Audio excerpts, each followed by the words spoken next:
اللہ تعالیٰ نے سچ فرمایا کہ اس کے فرمانے کا موجب ابراہیم علیہ السلام کے دین پر چلو، ہر باطل سے جدا تھے، مشرکوں میں نہ تھے۔ اب جب آپ کی اولاد میں سے خاندان آیا تو وہ کیسے غیر مسلم ہو سکتے ہیں جب باپ ہی مسلمان ہے؟ یہ تو وہ سوچ رکھتا ہے جس کے باپ دادا غیر مسلم تھے، ہیں وہ اس کی سوچ ہو سکتی ہے کہ حضور کے ماں باپ غیر مسلم ہیں۔ اور جہاں ابراہیم علیہ السلام کے پاؤں پڑے ہیں وہاں تم سجدہ کرتے ہو، امام کعبہ کے سامنے پاؤں پڑے ہیں، آج بھی پاؤں کو سجدہ ہو رہا ہے، تو تم کہتے ہو ولیوں کو جھکنا شرک ہو گیا، یہ شرک ہو گیا، بیوی کے اوپر تو جھکتے ہو، ہیں بیوی کے اوپر تو جھکتے ہو، پھر وہ بھی سجدہ ہے۔ بھائی سجدہ صرف اللہ کو ہے، جس میں سبحان ربی اعلیٰ کہا جائے۔ جب انسان عورت پہ جھکتا ہے تو کیا کہتا ہے؟ تو چنگی ہے، تو مندی ہے، تو آنکھ اچھی ہے، وہ بھی تو پھر تعریف کر رہے ہو۔ بھائی یہ سجدہ نہیں ہے، یہ محبت ہے، یہ عاجزی ہے، انکساری ہے۔ سجدہ صرف اللہ کی ذات کو ہے، وہ بھی چاہے مشرق کو رب المشرق ہے رب المغرب ہے، فَإِنَّمَا تَوَلُّوا فَثَمَّ وَجْهُ اللَّهِ۔ جو رب کو ہر طرف پاتا ہے، اپنے پاس اشارہ کر دل میں پاتا ہے، وہ کبھی جھوٹ نہیں بولتا، وہ کبھی بھی انصافی نہیں کرتا، وہ اس کو قرآن پر یقین رکھتا ہے کہ واقعی رسول تشریف فرما ہے۔ تو جب جس کے پاس جن ہے، جی میرے پاس جن ہے تابع ہے، کس کے پاس شیطان ہے، جی لونڈے بازی کرا دی، جی کسی نے قتل کرا دی، ان چیزوں کو شیطان کو تم مان رہے ہو جس کا سر سے وجود ہی نہیں ہے۔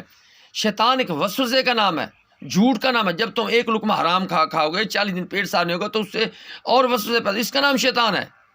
ہم نے تو آج تک نہیں دیکھا، ہاں رسول کو دیکھا ہے، زیارت کی ہے، یہ ان کا قرآن پڑھا ہے، اس میں اللہ ذات ہے۔ اپنے دماغ سے سوچو نا، نہ کہو حرام، نہ بولو جھوٹ، نہ کرو بے انصافی، رسول کی محبت کرو۔ کیسے رسول نہیں آتا؟ رسول سے محبت کرو، رسول کی محبت میں ڈھونڈو نا پھر۔ بے شک پہلا گھر جو بے شک عبادت کے لیے بنایا گیا وہ گھر مکہ ہے، اور برکت والا، اور دنیا کے لیے ٹھیک ہے، دنیا بھر کے لیے رہنما ہے، اور اس میں بہت سی نشانیاں ہیں۔ تو دیکھو ہم کے پاؤں پڑے ہیں، تم سجدہ کر رہے ہو، پھر بھی نہیں مانتے ہو، تو ایسے بات مت کرو۔ اے نبی آپ فرمائیے، اے کتاب والو، اللہ کی ایک آیتوں کا انکار کیوں کرتے ہو؟ اور اللہ کے سامنے ہے جو کچھ بھی تم کر رہے ہو۔ قل جاء اہل الکتاب لم تکفرون بآیات اللہ واللہ شہید علی ما تعملون۔ آپ فرمائیے کہ کتاب والو اللہ کی آیتوں کا انکار نہ کرو۔ جو جتنی کتابیں آئیں یہ قرآن پاک تمام کتابوں کی تصدیق کر رہا ہے، اور مبالغے میں عیسائی بھی مان گئے کہ یہ پنجتن پاک سچے ہیں، یہی نبی آخری نبی ہے۔ اور 14 سال سے پھر کہاں سے نبی تم نے تلاش کر لیے؟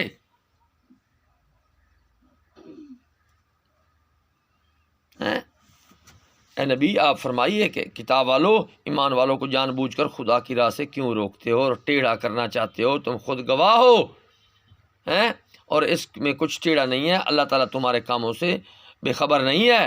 اے ایمان والو، اگر تم اہل کتاب میں کسی گروہ کا بھی کہنا مانو گے تو وہ تم کو ایمان لانے کے بعد کافر ہی بنا کر چھوڑیں گے۔ یا ایھا الذین آمنوا ان تطیعوا فریقا من الذین اوتوا الکتاب یردوکم بعد ایمانکم کافرین۔ تو میرے بھائی بچ جاؤ، آپس میں اتفاق کر لو۔ یار کسی مذہب کا، کسی فقہ کا کیا تم نے کوئی چیز ساتھ لے ہی جانی ہے؟ امریکہ کے کتنے بڑے بڑے صدر آئے چلے گئے، سعودیہ میں شاہ فیصل جیسے آئے چلے گئے، ایسے ہر ملک کے آئے، ہمارے پاکستان میں کتنے آئے چلے گئے، تو ہم نے بھی چلے جانا، تم بھی چلے جاؤ گے۔ کوئی مذہب کا، کسی فقہ کا، ہر انسان امتحان کے لیے آیا ہے۔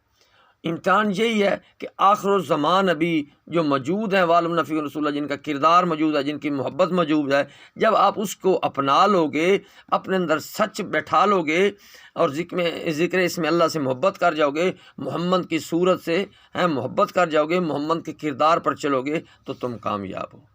پوری دنیا کو میرا چیلنج ہے، کسی مذہب کا ہے، کسی فقہ کا ہے، ستارہ پرست ہے، وہ قرآن پاک میں ہمارے لکھا ہوا ہے کہ جو مجھ سے ڈرے گا، جب تم اتنے قتل کرواؤ گے، جھوٹ بلواؤ گے، بے انصافی کرو گے، دھوکہ کرو گے، پھر تو بھائی تمہاری بھی پکڑ ہے، چاہے کسی مذہب کا ہے، کسی فقہ کا ہے۔ ہاں مسلمانوں پر لوگ زیادہ اس لیے باتیں کرتے ہیں کہ وہ جھوٹ، وہ کہتے ہیں ان کے پاس قرآن آیا ہے، ان کے پاس پاک ملک ہے، اس کے باوجود یہ جھوٹ بولتے ہیں، اس لیے پوری دنیا میں ہمارا مذاق بنا ہوا ہے۔ اور اس سے زیادہ مذاق تو 14 سال پہلے بنا دیا گیا کہ 18,000 عالم یزید کے ساتھ کھڑے ہو گئے پہ تو حق پہ ہے، کیونکہ انہیں فنڈنگ ہوتی ہے، پیسے ملتے ہیں۔ جو نبی کا دین ہے اس میں تو پیسہ رکھ ہی نہیں سکتے ہو۔ امام حسین نے کون سا رکھا ہے؟ 12 اماموں نے کون سا رکھا ہے؟ کیوں کہ وہ عزت کی روٹی کھاتا ہے، اس کو پتہ ہوتا ہے ایمان والے کو میں نے مر جانا ہے، سب کچھ ادھر رہ جائے گا۔ جس کو اللہ نے پیدا کیا، تمہاری بیٹی بیٹے سب کا رزق اللہ نے لکھا ہوا ہے، تو اپنے لیے کر جاؤ، بیٹوں کے لیے دین بنا کے جاؤ، اللہ ان کو روزی دے دے گا، ان کو کشادہ کر دے گا۔ جب بچوں کے لیے حرام جمع کر کے جاؤ گے تو پھر آپ بھی گمراہ، بچے بھی گمراہ، تمہاری وجہ سے ہوئے ہیں گمراہ۔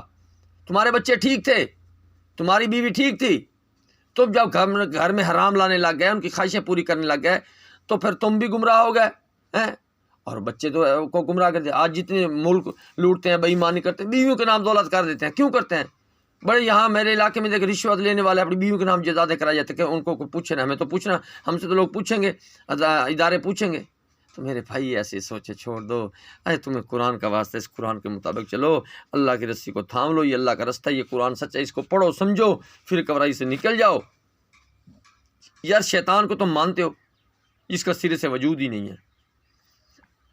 کئی لوگ غلطیاں کرتے ہیں، میں ٹی وی میں دیکھتا ہوں، ہاں بھائی تم نے کیوں لونڈے بازی کی، تم حافظ قرآن تھے، مدرسے میں ایک مولوی کو پکڑا ہوا تھا، انہوں نے کہا جی بس شیطان نے غلطی کرا دی، وہ مسجد کے اوپر بچے کو لے گیا، قتل کر دیا۔ بھائی تمہارے پاس زیادہ شیطان آتا ہے، جب تم حق پر رہو گے شیطان کی کیا ضرورت ہے؟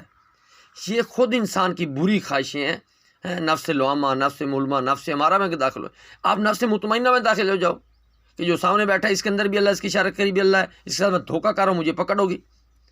وہ مظلوم ہے، مظلوم کی تو ویسے اللہ بد دعا سنتا ہے، اس کی ٹھنڈی تمہارا کھانا خراب کر دے گی۔ اس کے باوجود ایک شخص حق پر ہے، اس کے بعد تم قرآن رکھ کے جھوٹ بول رہے ہو، جھوٹا کا ساتھ دے رہے ہو، بے انصافی کر رہے ہو، ظلم کر رہے ہو، قتل کر رہے ہو۔ تو تم کون لوگ ہو؟ کیا تمہیں اللہ رسول پیارے نہیں ہے؟ کیا تمہیں قرآن پیارا نہیں ہے؟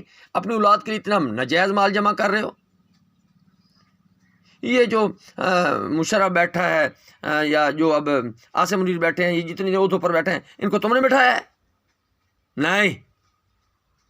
اب جو الیکشن میں ہار بھی گئے اس کے باوجود حکومت پہ بیٹھے ہوئے ہیں، تو کیا یہ بندوں کا کام ہے؟ نہیں نہیں نہیں، یہ اللہ تبارک تعالیٰ نے جس کو چاہے عزت دے دنیا کی، اور پھر اس کی آزمائش ہو گئی کہ میں نے تجھے عزت دی تھی، بادشاہی دی تھی، وزیر بنایا، وزیر اعلیٰ بنایا، مشیر بنایا، جنرل بنایا، تمہاری آزمائش تھی، ہر بندی کی آزمائش ہے۔ اللہ نے تمہیں عہدہ دیا، اس عہدے پر اس قرآن کو چلانا تھا، لوگ کو جھوٹ روکنا تھا، بے ایمانی روکنی، بے انصاف۔ تو پھر میرے بھائی تمہارا امتحان ہے، چاہے کوئی آرمی کا چیف ہے، چاہے کوئی دنیا کا ہے، جس کا بھی ہے، اس کو میں قرآن رکھ کر ہر بندے کا امتحان ہے۔ اب سب سے جتنے جرنیل آئے، اب سب سے زیادہ وہ سید عاصم منیر پر آزمائش آ گئی۔ اب ان کو فکر ہے ملک بھی بچانا ہے، فلسطین جیسا حال بھی نہیں کرانا ہے، ملک بھی بچانا ہے، قوم بھی بچانی ہے، اور تم پڑ جاتے ہو فوج کے پیچھے، جو بیچارے سردوں میں کھڑے ہیں، دن رات ڈیوٹی دے رہے ہیں، ان کی مشکلات تم سمجھتے ہی نہیں ہو۔ اور بھائی یہ 70-80 سال سے ملک جو بچایا ہوا ہے، یہ فوج نے حکمت عملی سے داؤ کھیل کھول کے، جی اب تمہیں میں کیسے بتاؤں قرآن رکھ کے، ایسے سے بیچ میں راز ہیں۔ تو آپ چارے صوبے اکٹھے ہو جاؤ، سید عاصم منیر صاحب سے عاجزی کرو کہ حق حق ہو۔ وہ تو بیچارہ آئے ہیں، وہ خود امتحان میں ڈال گئے، بیٹھتے ہی ان کو امتحانوں میں ڈال دیا گیا ہے۔ تو بھائی مہربانی کرو، فوج سے مت لڑو، آپس میں جھگڑے مت کرو، ملک میں دنگے فساد مت کرو، چاروں صوبے اتفاق کرو، حق کی جیت ہوگی، قرآن کی جیت ہوگی۔ جب عوام چور ہو جاتے ہیں، حاکم ڈاکو آ جاتا ہے، حضور کی حدیث ہے۔ آپ اپنے آپ کو بدلو، ایمان اور سچ کے ساتھ کھڑے ہو جاؤ، رشوت، جھوٹ، بے ایمانی، بے انصافی ختم کرو، پھر دیکھ تو اللہ تمہاری تو کیسے دعا قبول نہیں کرتا ہے۔ اب اتنے مولوی تھے ملک میں، پورے میں شبرات کی دعا مانگی، کسی ایک کی قبول ہوئی ہے؟ کوئی سچا حاکم بنا ہے؟ عدالت میں انصاف شروع ہوا ہے؟ نہیں ہوا نا۔ کیوں؟ کہ ہم نے پیسوں کے لیے پیچھے پڑے ہوئے ہیں۔ ایک شخص کی بھی دعا قبول نہیں ہوئی، میں تو ویسے گناہ گار ہوں، تو ایک شخص کی بھی قبول نہیں ہوئی، ابھی تک عدالت میں انصاف کا راج نہیں ہوا۔ ہوا ہے کوئی دکاندار نے ذخیرہ اندوزی ختم کی ہے؟ نہیں کی۔ کسی نے سود معاف کیا؟ نہیں کیا۔ تو ہم سب رونگ کھڑے ہیں، پھر ہم ایسے دکھاوے کی عبادت کرتے ہیں۔ جس دن دل سے کرو گے تو اللہ سننے اور جاننے والا ہے۔ مجھے معاف کر دینا یار، میرا کسی کا دل دکھانے کا مقصد نہیں ہے کہ میرے سب بھائی جنت میں جو ہدایت پہ ہوں، بس۔